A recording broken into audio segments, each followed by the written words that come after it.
غیر المغضوب علیہم ولا الضالین،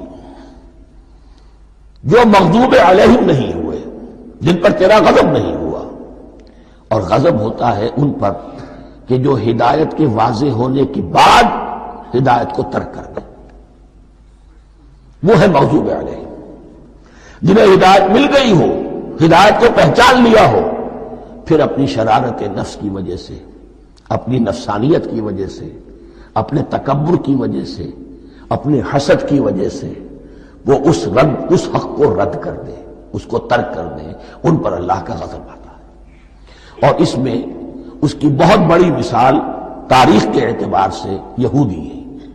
اللہ نے انہیں ہدایت دی، کتابیں عطا کی، تورات، انجیل، زبور، سینکڑوں نبی ان میں مبعوث کیے، 1400 برس تک نبوت کا تار ٹوٹا ہی نہیں، مسلسل۔ ابتدا میں بھی 2 نبی، موسیٰ اور ہارون، اور اختتام پر بھی 2 نبی، عیسیٰ اور یحییٰ علیہ السلام، اور ان کے مابین کوئی لمحہ نہیں آیا ہے تاریخ بنی اسرائیل میں جبکہ کوئی نہ کوئی نبی موجود نہ ہو۔ لیکن انہوں نے اپنی شرارت نفس کی وجہ سے ہدایت تورات سے بھی منہ موڑا، اور پھر سب سے بڑی بات یہ کہ ہدایت محمدی سے، ہدایت قرآنی سے بھی صلی اللہ علیہ وسلم منہ موڑا، وہ ہے مغضوب علیہم ولا الضالین، اور نہ ہی گمراہ ہوئے۔ یہ لفظ جو آتا ہے عربی زبان میں گمراہ کا بھی ہے اور تلاش حق میں بھٹکنے والے کا بھی ہے۔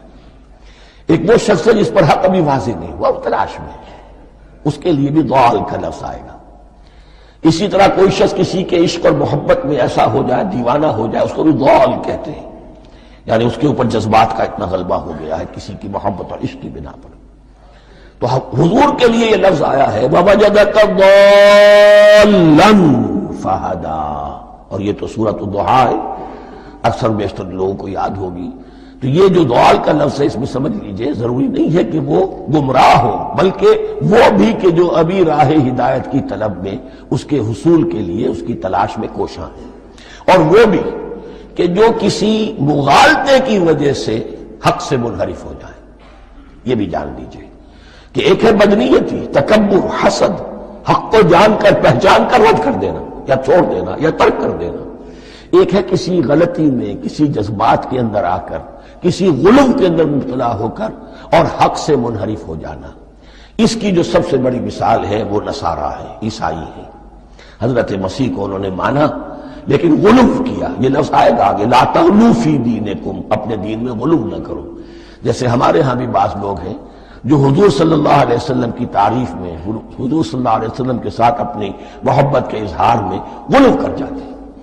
یہ انتہا درجے کو ہو گیا تھا حضرت مسیح علیہ السلام کے ماننے والوں میں، اور اس کی بنا پر انہوں نے تثلیث کا عقیدہ ایجاد کر لیا اور حضرت مسیح علیہ السلام کو اللہ کا بیٹا بنا دیا۔